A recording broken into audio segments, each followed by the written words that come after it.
¿Cómo les va? Bienvenidos. Buen día para todos. En Guyana sigue el país a la expectativa por los resultados de las elecciones generales del pasado 2 de marzo y una organización política, el PPP, denunció intento de fraude. Preguntamos si cambiarán los títeres políticos o cambiará el sistema, o cambiará el titiritero, que es una de las opciones que tienen allí para pasar a responder. Así las cosas, dejo Guyana y en redes sociales hay otra pregunta que tiene que ver con Chile, un país que avanza en la realización de un plebiscito para reformar su Carta Magna y avanza entre los tiros de los carabineros y las protestas en las calles. Así de claro, así de complejo también la situación política o el panorama político en este país. Preguntamos si los sectores populares serán incluidos en todo este proceso constituyente. Es algo que desde las calles uno y otro día de manera reiterativa lo reclaman. Tenemos presencia en Twitter y en Instagram. Los invitamos a partir de este momento a responder estos interrogantes, a escribir sobre otros. Viva esta jornada con nosotros porque tenemos gran cantidad de contenidos para mostrarles y todo lo hacemos con la noticia veraz y en el tiempo oportuno. Vamos a iniciar. Este viernes persiste la expectativa en torno a la no publicación de los resultados de las elecciones generales en Guyana. Autoridades de la Comisión Electoral suspendieron nuevamente el conteo de votos en horas de la madrugada del jueves, con el que se abre la puerta a numerosas especulaciones en cuanto a supuesto fraude. Organizaciones políticas de oposición han denunciado una situación irregular en torno al conteo de los votos y expresan formas inusuales de manipulación de las actas. Organizaciones diplomáticas acreditadas en el país han demostrado preocupación en torno a la tardanza del conteo de votos y han señalado que la Junta Electoral no cumplió con su promesa de garantizar los resultados. En ese sentido, el Partido Progresista del Pueblo reclama que la clase gobernante implementaría una estrategia de retardo electoral, ya que a su juicio el gobierno busca perpetuarse en el poder bajo oscuras maniobras. Esta mañana en Agenda Abierta analizaremos la repercusión de esta tardanza electoral y cómo el pueblo viene exigiendo cambio ante el avance de las fuerzas alternativas en el país. Radio Habana, Cuba dice, Partido Progresista del Pueblo Guyanés, PPP, reclama victoria electoral y denuncia fraude e intento de golpe de Estado. De acuerdo con las declaraciones de sus integrantes, el PPP ha ganado el gobierno si se hace un conteo justo. Rechazan, por lo tanto, que se mantenga el pueblo en expectativas luego de cumplirse 3 días de los comicios sin conocerse los resultados oficiales. El candidato presidencial por el PPP, Irfan Ali, rechazó que estas acciones solo promuevan en el país una posible dictadura al no respetarse el debido proceso en el conteo de los votos y la voluntad de los guyaneses que fueron a las urnas. Demerara Waves, la presión internacional y local se intensifica en Comisión Electoral de Guyana. La sigla de esa comisión electoral es GECOM, para verificar resultados antes de la declaración. La Comisión Electoral está bajo una presión intensificada para verificar los resultados de la región 4, a medida que aumentan los temores de la existencia de planes para juramentar a Granger como presidente. La embajadora de Estados Unidos, así como otras instancias internacionales, pidieron a la autoridad electoral que completen la tabulación basada en declaraciones de encuesta. Señalaron además que en base a nuestra observación de los procedimientos de GECOM de hoy en su oficina de la región 4 y el hecho de que no se completó el conteo completo, cuestionamos la credibilidad de los resultados de la región 4. Vamos a ver toda esta disputa. ¿Cuál es la situación parlamentaria allí en ese país? Hay un sistema de gobierno unicameral. Los ciudadanos votan a los partidos, no a los candidatos individuales. Esto es importante conocer y diferenciar. Cuando hablamos de esta situación parlamentaria, también vamos a decir que hay una mayoría legislativa que nombra al presidente. La Asamblea Nacional saliente tiene 65 curules. Los partidos dividieron los escaños 33 a 32 a favor de la coalición gobernante. La pugna electoral muestra reñidas elecciones generales. El presidente, que busca mantener su mayoría, el presidente actual fue candidato a reelección, y luego el opositor Irfan Ali mantiene presión. Irfan Ali es del PPP, ya lo dijimos. ¿Cuál es la situación económica de este país? Tienen una economía que aumentaría por un hallazgo que han hecho en pozos petroleros. Entonces tienen un boom petrolero inminente, así lo llaman los medios de comunicación. En ese boom quien quiere estar a la cabeza es, como siempre, una transnacional. Y hablo de ExxonMobil. ¿Qué prevén o qué quieren o buscan? Producir 20.000 millones de dólares en los próximos años. ¿Han revisado ese número? Allí la importancia de lo que está pasando en Guyana. Me espera José Selicourt. Vamos a hablar con él directamente para ir a abrir este espacio de entrevista. Politólogo. José, bienvenido. Buen día. Buen día. Vamos a hablar de la importancia de lo que está pasando en Guyana, justamente, desnudando un poco más todo este proceso electoral. Bueno, en Guyana está pasando algo muy interesante. Lo preocupante de la situación es la deshumanización de la política.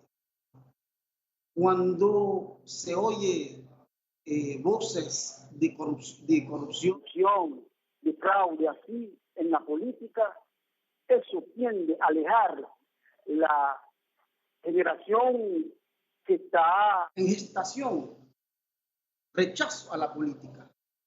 Eso ha ocurrido en varios países. Hoy estamos asistiendo a una Guyana que en los próximos años o en los próximos decenios puede ser o puede caracterizarse en cuanto a la economía, el Dubái del Suramérica. Pero hoy es un comicio, una contienda electoral.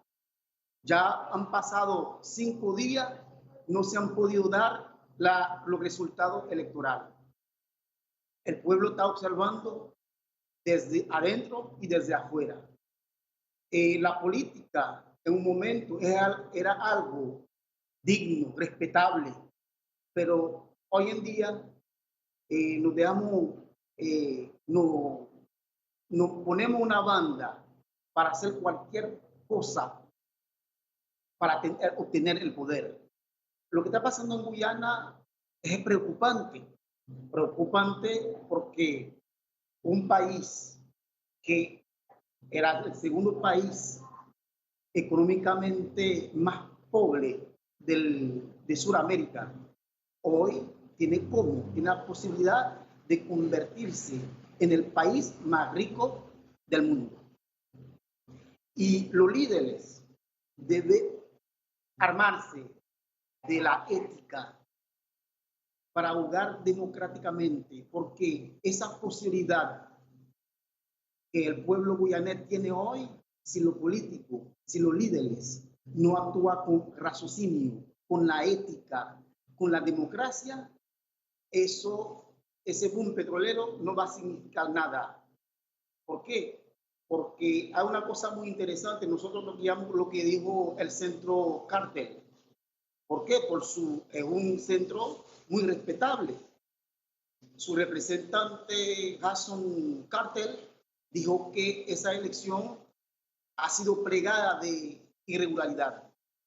Y hay otras voces que están diciendo que hay mucha irregularidad en esa elección. Y el pueblo está reclamando que hay irregularidad en esas elecciones. Eso, en un lado, daña a la política, no solamente la política guyanesa, simplemente a todos los pueblos que están pendientes, que es lo que está pasando en la política. Eso deshumaniza a la política. Mi llamado, José Selicourt, a los líderes que actúen con ética. ¿Por qué? Porque mientras que el pueblo está viendo, está asistiendo a esos casos de fraude, de corrupción, eso aleja a la población de la política. Eso resta la credibilidad a la política. No puede ser que hoy un país que está que tiene toda la posibilidad de emerger económicamente por ambiciones políticas, vamos a generar una crisis seguramente que va a afectar mucho a la población, al pueblo guyanés. Y yo desde mi humilde voz, mi humilde clamor sería que los políticos, los actores políticos de ese país actúan con decencia, actúan con ética para que ese pueblo guyanés tenga la posibilidad de construir un porvenir mejor. Quiero preguntarte sobre este concepto que es muy bueno y amplio para tratar en un medio de comunicación y fundamental, como es la deshumanización de la política, un concepto que siguen desde las ciencias sociales, un concepto que siguen también desde la ciencia política misma. ¿Existían antecedentes previos en este proceso de deshumanización que hacían suponer el hoy de Guyana con estas expectativas por resultados de unas elecciones de hace 3 días que agita de esta manera el panorama político? Sí, cuando hablamos de deshumanización de la política, es que el propósito de la política es dar la organización a la sociedad para que los ciudadanos puedan vivir dignamente, para que los ciudadanos puedan vivir con un nivel de vida más o menos elevado, un bienestar.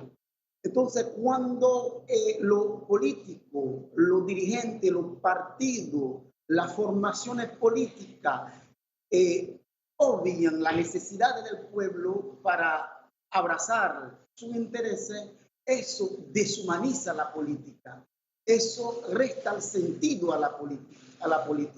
El sentido de la política es darle bienestar a la población. El sentido de la política es dar organización a la ciudadanía. Hoy, lo que está pasando en Guyana, no estamos observando eso. Hoy, Guyana tiene toda la posibilidad de proyectarse como el país con una economía con la mejor economía del mundo, porque estamos hablando la explotación de 300,000 barriles de petróleo diario que pueda ascender en los próximos años a 750,000 barriles diarios. Y la población guyanesa tiene simplemente 800,000 habitantes. Entonces, sería el país, como dije anteriormente, pudiera convertirse económicamente en Dubái del Sudamérica. Hoy no es posible, por intereses políticos personales, que los dirigentes van a mantener ese país en una crisis política. Eso no me gusta. Eso es deshumanizar a la política. Hablemos ahora de todo lo que se puede trazar justamente desde plan a largo plazo buscando que Guyana sea la próxima Dubái. ¿Te imaginas ese momento? ¿Te imaginas esa estructura y lo que permitiría desde las arcas fiscales vivir y aprovechar en el mejor sentido de la palabra un boom petrolero? Eso no depende de las decisiones de los líderes. Eso depende de las decisiones que va tomando, la forma, las organizaciones que se va a dar al pueblo. El pueblo guyanés debe organizarse y resistir y impedir cualquier intención de fraude, cualquier intento de desviar la política hacia intereses propios. Yo creo que el pueblo guyanés en ese momento juega un papel fundamental, cuestión de luchar, agarrar la calle, para que para que ese boom petrolero no sea algo pasajero. Hay países pequeños que han vivido el caso de Guyana. En Golfo Pérsico hay países que amaneció un día con esa euforia de riqueza, de esa posibilidad de asegurar su porvenir. Y desde luego, los resultados no son muy alentadores. Es como una persona que gana en la lotería y se pasa de fiesta en fiesta a hacer cosas indebidas y después de unos tantos años queda más pobre como estaba antes. Entonces, todo depende de lo político y la lucha que se va a dar el pueblo. Los políticos pueden tener intenciones nefastas, pueden tener intereses propios, pueden estar inmersos en la corrupción, pero si el pueblo guyanés decide luchar por su porvenir, si el pueblo guyanés decide luchar, organizarse para impedir toda esa maravillosa de los políticos corruptos, tendrá cómo asegurar su porvenir. Es nuestra percepción desde ese espacio, desde que nos brinda Telesur, y repito, no podemos seguir deshumanizando a la política. Si los políticos siguen así, en los días que están por venir, en los años que están por venir, los políticos solamente los políticos se van a ocupar de la política. Va a haber un repudio generalizado de los pueblos, porque la política se está deshumanizando. Cuando tú andas en la calle, tú hablas con un joven, tú le hablas de la política, la primera imagen que te da, o la primera respuesta que te da ese joven, es que es una banda de mafiosos. Yo como pueblo lo vivo como politólogo en algunos trabajos, algunas investigaciones que uno anda haciendo. Yo pongo un ejemplo, el ejemplo de mi país. Hoy, permíteme esa lección que estoy haciendo. Hoy hay un flujo migratorio de los haitianos hacia Brasil. Hay miles de haitianos que están entrando a Brasil todos los meses. Y cuando tú te acercas a la juventud para preguntarle por qué dejan el país así, culpan a los políticos, culpan a los políticos corruptos. Y cuando tú le hablas para que se organicen, la respuesta de ellos te dicen que nosotros no participamos en cosas mafiosas. Los políticos deben tomar carta en el asunto, porque ¿cómo sería un mundo sin la política? Entonces la estamos deshumanizando, la estamos acabando, y yo prendo esa alarma. José, hasta la próxima. Sumamente interesante este punto de vista. Han visto cómo uno aprende.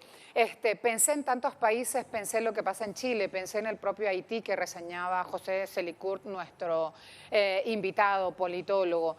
Pensé en el Brasil de Bolsonaro, que hay allí un video en redes sociales donde un humorista al lado de él hace una broma, responde como si fuera Bolsonaro, y él le preguntan, ¿qué nos puede decir del PIB de Brasil? Y el humorista, en tono de chanza, de broma justamente, dice, ¿PIB? ¿Qué es eso? ¿Qué es un PBI? Esto habla justamente de qué políticos elegimos. También pienso en Venezuela, donde la disputa es día a día en el ámbito de la política.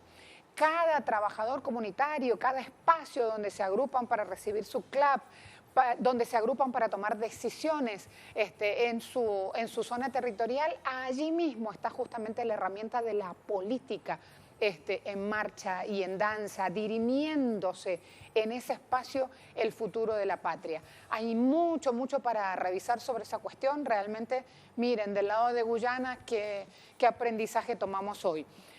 Sigue la expectativa en ese país por los resultados de las elecciones generales del pasado 2 de marzo. Y una organización política, PPP, denunció intento de fraude. Nosotros hemos preguntado si van a cambiar los títeres políticos o va a cambiar el sistema. Y la primera opción recibe 39,2% de votos, 38,9% está apareciendo en pantalla. Esto se actualiza rapidito, por eso esos porcentajes así. Cambia el titiritero y fíjense qué poquito apuestan a que eso va a cambiar.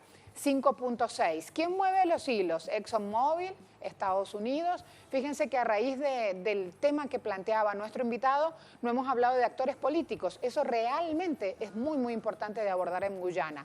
Que no cambia nada, dice el 51,7%, y que cambia el sistema solamente el 1,7%. Así las cosas, entonces, empezó la votación, recién está comenzando esta cuestión en redes sociales, yo los invito a que sigan. Hoy también tengo ganas de estar en Macondo. Feliz cumpleaños, Gabo, conmemoración. Hasta el presidente Maduro, y tempranito en redes sociales ya se acordaba de este día tan especial, natalicio del Nobel de Literatura, el inmenso Gabriel García Márquez.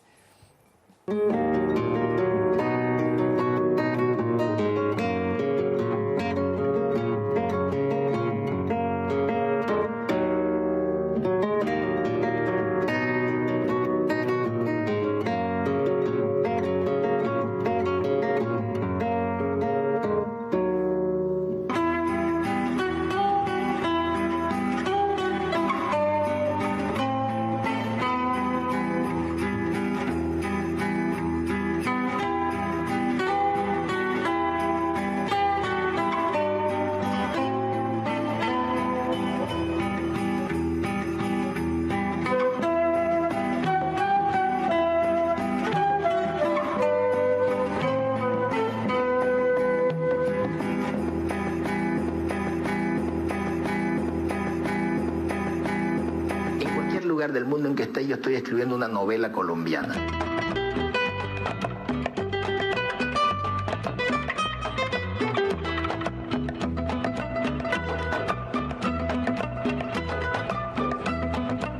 Con el fin de transmitir la que él consideraba la mejor metodología para formar periodistas de alto nivel.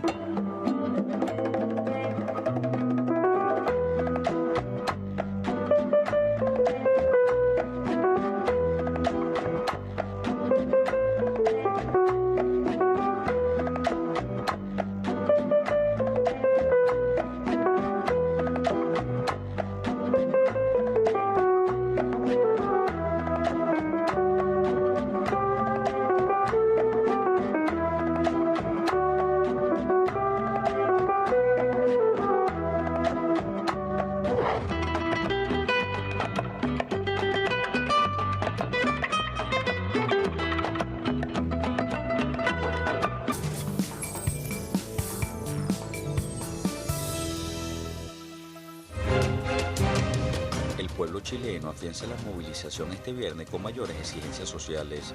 Para esta jornada, activistas feministas y defensores de los derechos sociales protestan contra la detención ilegal y los más de 1000 niños y niñas fallecidas dentro del Servicio Nacional de Menores, SENAME. Esta vez la concentración en Plaza Italia, rememorada como Plaza La Dignidad, alzará las voces de los menores de edad ante las más de 1000 muertes y detenciones arbitrarias que se han presentado en el Centro de Servicio de Menores, institución adscrita al Ministerio de la Justicia. A pesar de que la administración de Sebastián Piñera ha ofrecido un nuevo servicio para los menores, que no cuenta con mayor supervisión técnica, sino con el mismo sistema de desatención y más recursos garantizados para empresas privadas. Por otra parte, madres denuncian la violación de derechos humanos en las requisas que les realizan las autoridades durante las visitas a sus hijos dentro de estos centros tras ser detenidos en las manifestaciones sociales. Además del poco avance en el Acuerdo Nacional por la Infancia pactado en el 2018 en materia de protección de la niñez.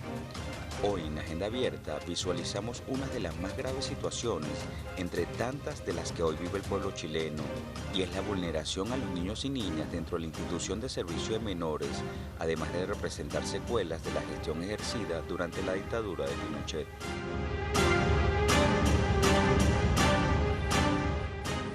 Izquierda Diario plantea así la cosa: el brutal aumento de la represión policial a semanas de haberse aprobado la ley antisaqueos. Desde que se hizo público el contenido de esta mal llamada ley antisaqueos, aprobada en primera instancia por partidos desde la UDI chilena hasta el Frente Amplio, comenzó a cuestionarse su profundo objetivo criminalizador contra las manifestaciones sociales.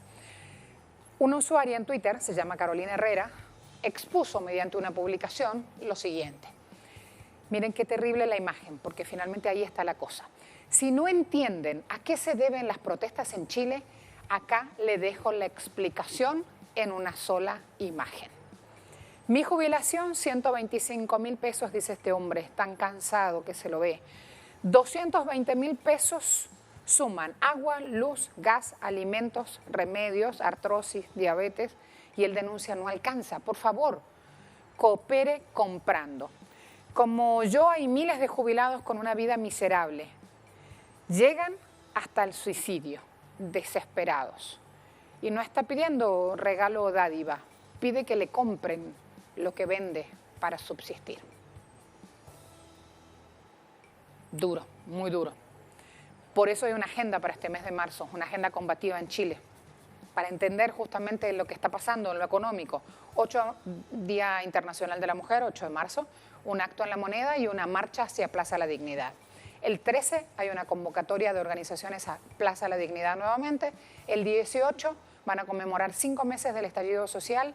El 20 en Chile se moviliza el pueblo mapuche, por el pueblo mapuche, inclusive otros van a acompañar esta movida. El 27 se inicia una campaña televisiva rumbo a este referéndum constitucional. Como ven, un Chile efervescente, un Chile cansado ya de tantos años de opresión. Tras el estallido social, 18 de octubre del año 2019 hasta febrero 2020, hay más de 10.000 detenidos, 9.116 son adultos, 7.490 hombres, 1.603 mujeres Y luego niños y niñas detenidas, 1.249. En un país que se dice, en un país que levanta el dedo acusador contra el gobierno de Venezuela en el capítulo de Derechos Humanos. Niños detenidos en Chile, 1.249, niños y niñas. Eso está pasando. Piñera habla de Venezuela y tiene esta realidad en su país. Vamos a ver víctimas del Servicio Nacional de Menores, CENAME por su sigla, en Chile. 1.313 niños, niñas y adolescentes fallecidos desde 2010 a junio de 2016. 1.669 a diciembre de 2019. En promedio, 110 niños, niñas y adolescentes muere por año. Y por cada 3 días muere un niño, niña o adolescente en CENAME. Por eso, en esos carteles, ustedes ven acá, por favor, quédense en la gráfica, me corro yo. Chile despierta, nuestros niños mueren en el CENAME, mueren en una institución del Estado. ¿Cuáles son las exigencias del pueblo de Chile? Derecho a la vivienda, derecho a la salud, a la educación pública, gratuita, de calidad, pensiones que garanticen una vejez digna, que se desprivatice el agua, finalmente que cambie el modelo neoliberal. Es tan grueso todo lo que hay que hacer y es tan urgente que por eso proponen este marzo combativo organizaciones sociales y organizaciones estudiantiles que están allí en Chile haciendo justamente su tarea social. Les urge que cambie esta realidad. Paola Dragnik está cubriendo los hechos. Es nuestra corresponsal en ese país. Paola, bienvenida. Hemos presentado la crudeza de los números, la crudeza de todo el panorama que se está dando en Chile para entender justamente esta efervescencia social. Y por eso también hoy hay medios inclusive del mundo que hablan de un Chile que propone una revolución para mover sus bases. Creo que ahí hay un punto sumamente importante que se agita vía referéndum. Así es, Marcela, ¿cómo estás? Buenos días para ti y para toda la audiencia de Telesur. Decías cifras que son ejemplo concreto, ¿verdad? El número de lo que se vive día a día en las calles. Y la verdad es que esta revolución que están intentando hacer los chilenos está siendo duramente aplacada por Carabineros. A esas cifras de menores detenidos que tú leías hay que sumarle cerca de 44 más que fueron detenidos ayer a última hora del día, porque ayer fue el día del mochilazo. Los estudiantes secundarios, estamos hablando de chicos de 14 años, intentaron emular un poco esto del 18 de octubre, pero ahora no solamente evadiendo, sino quedándose dentro del metro, poniendo sus mochilas en son de protesta. Pero Marcela, es indescriptible la represión que se aplicó en contra de niños de 14 años. Hay videos que registraban los transeúntes porque además el factor sorpresa hoy día está siendo importante en la represión de Carabineros con armamento incluso de servicio que perseguían a chicos con uniforme escolar de 14 años. La gente les gritaba insultos y les decía no estamos en guerra, deja de fantasear. En fin, realmente ayer fue una jornada muy dura en la tarde y persiguiendo a estos chicos, a niños, que claro, protestan, pero que tienen la fuerza del monopolio del Estado, ¿verdad?, en contra de ellos. Por eso hoy día se va a hacer esta manifestación por el CENAME. El CENAME es el Servicio Nacional del Menor, que ha sido el emblema del desprecio que el Estado de Chile tiene por los niños. No solo en Chile no hay una ley integral de infancia, por eso se ha dicho siempre que es el paraíso de los pedófilos de la región, sino que además este Servicio Nacional del Menor, que le quita a los bebés y a los hijos, a las mujeres, solamente por tener condición de pobreza. Son ingresados a estos centros que además están tercerizados en un negocio, porque en Chile todo está tercerizado, incluso el cuidado de los niños que se supone que están bajo la protección del Estado, donde se han desmantelado redes de pedofilia, donde tú muy bien lo decías, han muerto más de 1.200 niños y no se sabe por qué ni dónde están esos niños que han muerto. Por eso esa es una más de las tantas demandas que ha dejado o que deja esta revuelta que comienza el 18 de octubre. Marcela. Hay aquí varias cuestiones para ir sumando también, sobre todo rumbo a esta manifestación que va a la puerta misma de la presidencia de Chile a exigir por sus derechos y luego estos tránsitos permanentes de protestas que habrá en Plaza La Dignidad. Estoy pensando a largo plazo en este calendario de protestas, Paola. Quiero preguntarte también si hay personas que en Chile hoy todavía dudan del impacto que representa o que genera la protesta en la calle. Detrás tuyo, mira. Sí, lo que pasa es que ha sido tan fuerte, digamos, la represión que se ha generado una instalación del miedo probablemente en algunos sectores sociales y también en personas de mayor edad. Ha sido muy, muy fuerte, Marcela. O sea, hoy día en la mañana había una discusión en uno de los canales de televisión acá en Chile donde una diputada, Maite Orsini, trajo a colación cuestiones concretas y decía, por ejemplo, bien, son 5 meses, se ha destinado dinero de los impuestos de todos los chilenos, no estamos hablando de poco dinero, Marcela, son millones de dólares, ¿para qué? No para subir el sueldo mínimo, no para dar curso a cuestiones concretas que los chilenos y chilenas están demandando, sino justamente para comprar armamento represivo disuasivo. Entonces se ha generado esta sensación de que salir a la calle hoy día realmente es un riesgo, porque Carabinero está armado hasta los dientes hoy día, como se dice en chileno coloquial. De hecho, han exhibido nuevo armamento, estas pistolas que tiran agua a presión para atacar directamente a los cuerpos, a las personas, y ayer comenzaba un rumor en redes sociales de que una de estas modalidades va a tirar gas, o sea, una pistola personalizada para tirar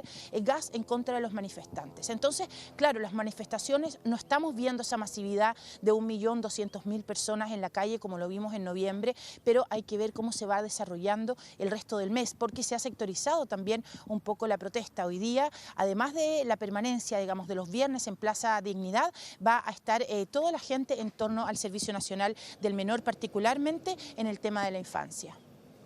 Gracias, Paola. Nos espera Nicolás Freire, cientista político, académico de la UCEN Chile. Voy con él de inmediato. Buen día, ¿cómo te va? ¿Cómo estás, Marcela? Buen día a tu auditorio. Muchas gracias. Pensando aquí justamente este argumento o la información que nos transmitía Paola desde Chile, este miedo como arma política, lo que implica esto cuando se viene un plebiscito justamente en el país. Sí, mira, yo escuchaba también y habría que señalar otro elemento que tiene que ver con, en virtud también de la represión que se ha dado por parte de los carabineros, de la policía en general en Chile. Eso también ha hecho que las instancias de manifestación hoy día consideren como espacios más violentos. ¿Y quiénes los consideran así? Principalmente los medios de comunicación. Es cierto, son espacios más violentos, son momentos en donde se da mayor violencia, pero los medios de comunicación se quedan ahí. No explican más bien cómo esta violencia se estructura no solo a partir de una manifestación que se radicaliza, porque en algunos casos ha ocurrido, sino que también de una represión que también se radicaliza. Hemos visto nuevos mecanismos a través de los cuales Carabineros pretende de alguna manera controlar las manifestaciones. Hemos visto estrategias policiales que se han ido implementando y que no son normales en este país, por así decirlo. La del copamiento hace algún tiempo atrás. Hoy día es una estrategia que tiene que ver más bien con que a todos aquellos que se les conoce como la primera línea, es decir, quienes están manifestando en primera línea, se les hace encerronas, por así decirlo. A final de cuentas, Plaza Dignidad y otras, se han transformado en espacios donde propicios para que los medios de prensa terminen diciendo que existe mayor violencia. ¿Por qué estoy diciendo esto? Porque, como tú bien señalabas, de cara a un plebiscito, de cara a una elección que es o sí o no, por lo tanto es una elección que polariza porque tú tomas una decisión hacia una parte o hacia otra, hemos estado viviendo una sensación, porque aquí yo no te puedo dar datos concretos, algunas encuestas lo han manifestado, pero más bien es una sensación de que existe una mayor visibilidad, por así decirlo, del rechazo, es decir, del rechazo a una nueva constitución, y esto también en redes sociales, pero con un argumento que no es un argumento ideológico, como lo pueden dar algunos grupos de extrema derecha, que rechazan porque no quieren romper con el legado de Pinochet, sino que más bien es un rechazo que se da a partir de gente, por así decirlo, común, no politizada, y a partir de la excusa que les han propiciado los medios de comunicación, y que es que en estos espacios de violencia no es posible llegar a un cambio constitucional. A eso se han agregado elementos de los actores políticos, no solo, ojo, no solo de centro derecha ni de derecha, también de los que conocemos dentro de la llamada concertación, la centro izquierda en Chile, que dicen, traen a colación el mismo relato y plantean a modo de reflexión y dicen, bueno, con estos niveles de violencia, sin explicar por qué esa violencia ocurre, ¿podremos llegar a un plebiscito, a la convocatoria de un plebiscito sano? Y permíteme este último paréntesis. Hemos tenido los primeros casos de coronavirus, sé que estoy yéndome fuera de lo que es el caso central de la conversación, pero hasta hace 1 o 2 días atrás, o más bien 1 o 2 días atrás, hasta el ministro de Salud, ya no por la violencia, sino que por lo que él llamó orden o de salud pública, también ponía o reflexionaba en torno a si era viable o no llevar a cabo un plebiscito con estas, digamos, primeros casos de coronavirus, con esta posibilidad de contagio masivo, etc. ¿Por qué lo señalo? Porque uno allí se da cuenta que no es solo la violencia, sino que se están buscando distintas argumentaciones que vayan a tocar en qué, en la sensibilidad, en los miedos de la gente, para, no sé si hacer cambiar la opinión, para restarle importancia al plebiscito. Ahí yo creo que existe un trabajo importante que todos debemos hacer, de dar a conocer el porqué de estas distintas situaciones. Justamente, y sobre todo cuando hoy también se conoce que JP Morgan y un par de instituciones salen a hablar de que si no se toman medidas como bajar tasas, se viene una recesión en Chile. Imagínate, el Chile vigoroso, de acuerdo a la lectura y la venta que hace Piñera del país. Salir a hablar de esos motivos implica ya meterte como en la estructura gruesa del modelo y las afectaciones negativas del modelo en la gente en Chile. Cuando vemos que todos estos buitres de la comunicación hegemónica se mueven, es porque realmente la carnada, el botín que está en reparto es grueso, Nicolás. Sí, sí, sin lugar a duda. Y además yo creo que existen dos contrataciones. Mira, la primera, que tú muy bien señalabas y que tiene que ver con el modelo como tal. Cuando hoy día se ponen, yo creo que hay dos armas que se han demostrado, no sé si útiles, pero sí bien utilizadas por la derecha en Chile, sobre todo en lo que es o en lo que ha sido desde la elección, la campaña electoral y el gobierno de Sebastián Piñera. Uno es apelar a los temores, ¿no? A las sensibilidades del país, y ahí recordémonos cómo durante el periodo de campaña Piñera, para poner temor en su sector, usaba el hashtag en redes sociales Chilezuela, y se habló de Chilezuela, como si prácticamente en Chile se vivía lo que estaba en la mente justamente de ese candidato, un oasis en su mente.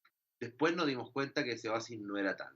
Y lo segundo, que tiene que ver con este milagro, entre comillas, económico chileno, que claro, en cifras macroeconómicas lo se podía sustentar, un PIB per cápita muy alto, etcétera, pero cuando uno iba a mirar dentro del modelo se daba cuenta de las enormes desigualdades, injusticias y abusos que tenía el modelo. Bueno, ahí hay otro relato que también hacía parte de todo lo que es el gobierno Piñera y que tiene que ver con el relato de la recuperación económica. ¿Recuperación con respecto a qué? Recuperación con respecto al gobierno de Bachelet, en el mito, en el relato narrativo del gobierno Piñera. Esto no se da, ninguna de las dos cosas se da, ¿no? Y resulta que le empieza a ser difícil al gobierno manifestar o tener la atención sobre lo que eran estos dos pilares fundamentales. Y ocurre lo que ocurre el 18 de octubre. Y hoy día llama la atención que se vuelva casi como una estrategia trillada, pasada de moda, se vuelva a apelar a las mismas instancias que son clásicas finalmente, son clásicas de quienes en Chile pretenden mantener el modelo y que es apelar a los miedos, como lo estábamos conversando inicialmente, y segundo, a una fábula, porque el mito del milagro económico chileno era la fábula de la visión de la cáscara exterior de un modelo que dentro o por dentro se estaba fracturando y se estaba, digamos, de alguna manera pudriendo por completo, y es lo que nos dimos cuenta el 18 de octubre. Y lo segundo, que también tú muy bien lo señalas, tiene que ver con los medios de comunicación. La semana entre el 18 de octubre y el 25 de octubre, es decir, desde el estallido hasta la marcha más grande de Chile, como se le conoce, cuando tenemos 1,5 millones de personas solo en Plaza Dignidad, en ese momento, cuando se notaba y entrevistaban a las personas en la calle, era evidente, incluso para los medios de comunicación, porque les respondían: vete de aquí, no quiero hablar contigo, ustedes ponen lo que quieren poner, ustedes construyen una realidad, ustedes llevan adelante una agenda en la comunicación. Y las redes sociales se transformaron en mecanismos de comunicación tremendamente importantes. Ojo, porque ahí hay otro elemento sumamente importante. Cuando ahora tenemos un plebiscito y relacionado con el aprobar o rechazar una nueva constitución, y el comando de la extrema derecha, la derecha neoliberal, la derecha más dura, que es la de José Antonio Kast, y cuando él sale hablando en los medios de comunicación, ¿dónde pone el énfasis él? Sabiendo que los medios de comunicación por sí solos hacen el trabajo de agenda que ha estado demostrado y les ha sido criticado durante este tiempo, bueno, él también pone el énfasis en redes sociales. Entonces, te estás dando cuenta que mecanismos de comunicación alternativos también están siendo objeto de conquista, por así decirlo, o de disputa por parte de quienes, ya no solo de quienes denunciaron la violación de derechos humanos, porque para eso fueron muy importantes las redes sociales, sino que también como existe este interés, esta evidencia de que fue útil para la denuncia de violación de derechos humanos, quizás puede ser útil para el llamar a este rechazo por parte de los sectores de extrema derecha. Y se está viviendo en Chile, más allá de los, digamos, medios tradicionales, una disputa también en redes sociales con respecto a a estas posturas más radicalizadas. Nicolás, y justamente usando redes sociales, preguntamos si los sectores populares serán incluidos en el proceso constituyente. Y miren lo que respondieron ustedes. Sí, 23,8%, no 60,8%, no sé, 15,5%. Esto se actualiza, mientras voy hablando se va actualizando, así que a veces varían un poquito esas décimas. 197 votos hasta ahora. Voy a contarles también información económica que es vital. El tiempo hoy nos va a faltar, así que vamos rápido, avancemos en temas económicos.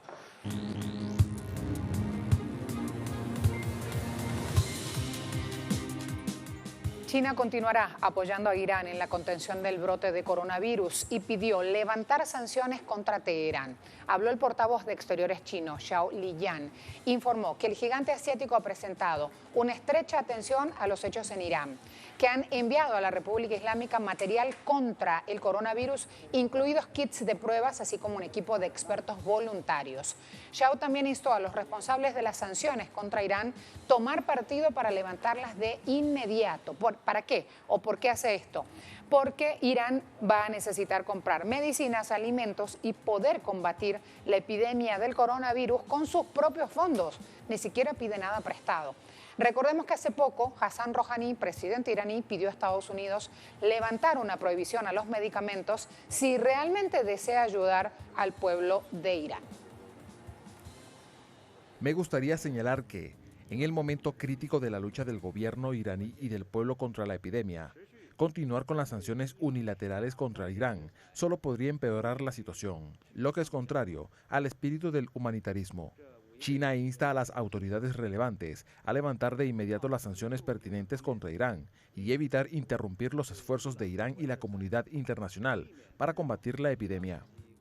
De inmediato, otro tema que tiene mucho de coyuntura económica y está pasando en Viena. Me voy entonces a mostrarlo. Ministros de OPEP y los no OPEP, en este caso un productor como Rusia, gigantesco, hacen una reunión, mesa redonda, en la sede en Viena.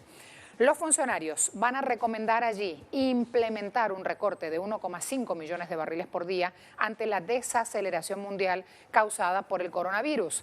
Esto conllevaría una caída en la demanda petrolera. Según los informes, el Pleno espera convencer a Rusia de respaldar esta propuesta de recortar bombeo. Es importante, muy importante esto hasta ahora, porque el precio del crudo cae justamente esperando esta decisión.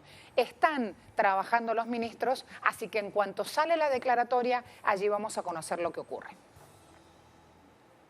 Luego, Freddy Morales desde Bolivia, la policía del país, que recibe órdenes del gobierno de facto, sigue lamentablemente con la sistemática represión contra los habitantes en Sencata. Ayer los hechos fueron durísimos. Freddy.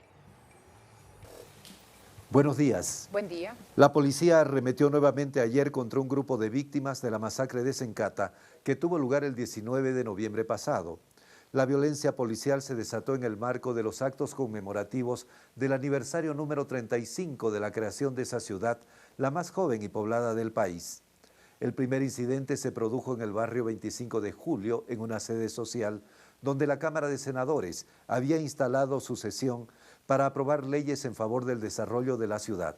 La presencia del senador Óscar Ortiz, uno de los voceros políticos del gobierno de facto, provocó protestas de vecinos, lo que derivó en el uso de gases lacrimógenos por parte de los uniformados, que en la represión no tomaron en cuenta que allí hay un colegio. Decenas de niños y niñas fueron afectados por los gases lacrimógenos. Otro incidente se produjo en la capilla de Sencata, donde el obispo del Alto, Monseñor Eugenio Scarpellini, oficiaba una misa en el mismo lugar donde se realizó la autopsia a los asesinados en la masacre de noviembre. Los familiares abuchearon al obispo debido a que fue uno de los miembros de la jerarquía católica que participó activamente en el golpe de Estado. Para este viernes, la Asamblea Legislativa tenía previsto instalar una sesión conjunta de diputados y senadores en la ciudad del Alto para recibir el informe oral del ministro de Defensa sobre las masacres de Sencata y Sacaba. Sin embargo, ese acto fue trasladado a la sede de la Asamblea en la Plaza Murillo de la ciudad de La Paz debido a la violencia que se produjo ayer. Fueron 10 los muertos en la masacre de noviembre en Sencata, ciudad del Alto, de quienes el gobierno de facto dijo que eran delincuentes, alcohólicos y drogadictos. Hasta ahora no hay ayuda para un centenar de heridos. El gobierno ofreció primero $7,000 y luego $15,000 por cada muerto, y 28 personas continúan con detención domiciliaria. De estos, 24 son varones, 2 son mujeres y 2 son menores de edad. Todos son acusados de robo agravado, sedición y terrorismo. Gracias, Freddy. De inmediato, hay un acuerdo para alto el fuego en Idlib. Entra en vigencia en la medianoche de este viernes. Hisham Bonus, hasta ahora en vivo también con los detalles. Hisham, bienvenido. Repercusiones ya al anuncio. Sí, buenos días. Saludos, amables televidentes. El acuerdo alcanzado entre los presidentes de Rusia y Turquía, Vladimir Putin y Recep Tayyip Erdogan, este jueves, el 5 de marzo, estableció un alto el fuego en la noroccidental provincia siria de Idlib, último bastión terrorista en el país, que entró en vigor después de la noche de este jueves 5 de marzo. En las primeras horas de este viernes, de hoy viernes, comenzó la aplicación de este alto el fuego en Idlib y realmente actualmente reina en el frente de combate de Idlib una cautelosa calma donde el ejército árabe sirio se mantiene en alto grado de preparación para responder a cualquier violación por parte de los terroristas a este cese de combates acordado entre Rusia y Turquía.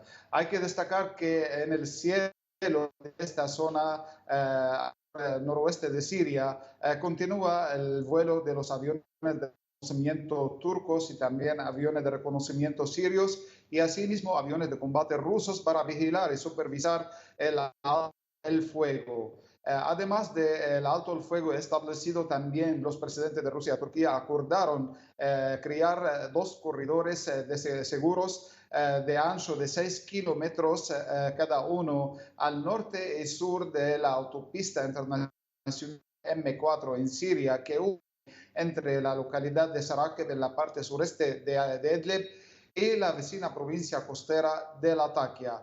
Y a partir del próximo 15 de marzo, ambos mandatarios consideran que van a comenzar el patrullaje conjunto en esta autopista internacional. Este acuerdo alcanzado lo considera Damasco, al igual que la población civil, como una consolidación de los avances alcanzados por parte del ejército árabe sirio en las últimas semanas de lucha contra los terroristas, porque el alto el fuego se establece sin exigir la retirada de las tropas sirias de las zonas recién liberadas de los terroristas, que suman 215 localidades sobre un área 1.900 kilómetros cuadrados tanto en Idlib como en Alepo.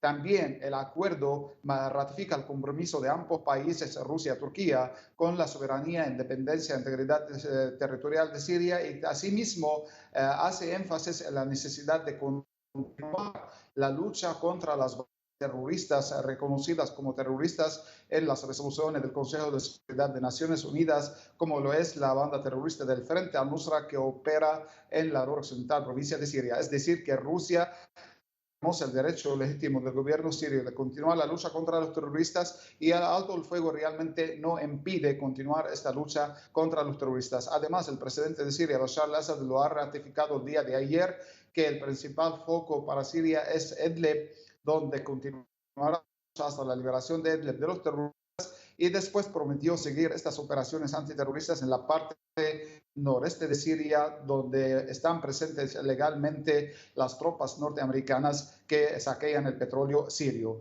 Hay que destacar que hasta el momento reina una cautelosa calma. Hubo una única violación por parte de los terroristas en el sur de Idlib, en la zona de Jabal Zawiya o la montaña de Az-Zawiya, y el ejército árabe sirio respondió de inmediato a esta violación. Mientras tanto, los puestos de operación turcos que se encuentran en territorio sirio en Idlib serán bajo control de las autoridades sirias y del ejército árabe sirio, en tiempo que el presidente de Turquía, Recep Tayyip Erdogan, también advirtió que sus tropas presentes en Siria responderán también a cualquier violación por parte del ejército a este alto el fuego y atacarían de inmediato a las tropas sirias. Aunque hay que destacar que el día de ayer, en momentos que estaba celebrando la cumbre entre Putin y Erdogan, ocurrió un enfrentamiento duro entre el ejército árabe sirio y las tropas turcas y perdieron la vida 2 soldados turcos, en tiempo que Turquía afirmó que ha logrado abatir o dejar muertos a 21 soldados sirios en enfrentamientos. Adelante, Marcela. Muchas gracias, Hisham. De inmediato, noticias deportivas también en nuestra pantalla.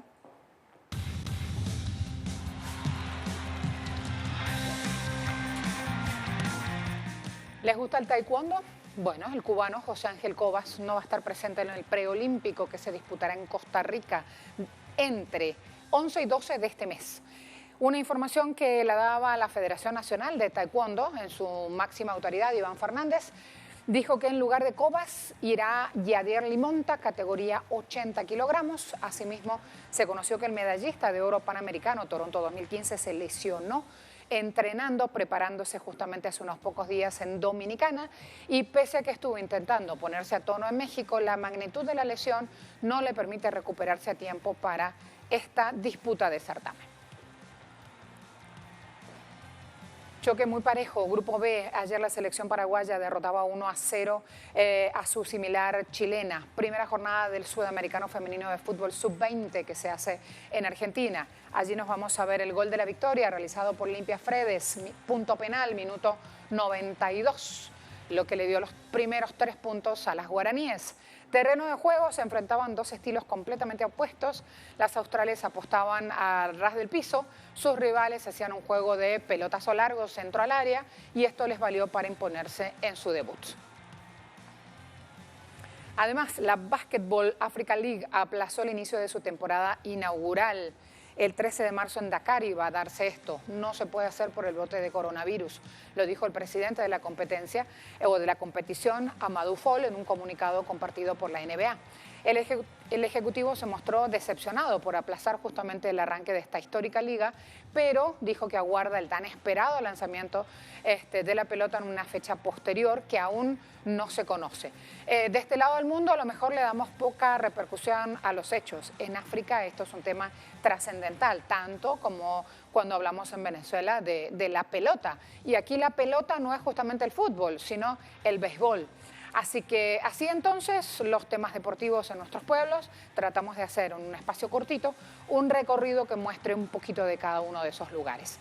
Gracias a todos por acompañarnos, por seguirnos, por confiar en nosotros. Este equipo renueva su compromiso rumbo justamente a un producto que lo enganche y que cada día usted cuando ponga la tela se sienta satisfecho y comparta y con nosotros agregue y vaya mostrando la noticia. A todos muchas gracias.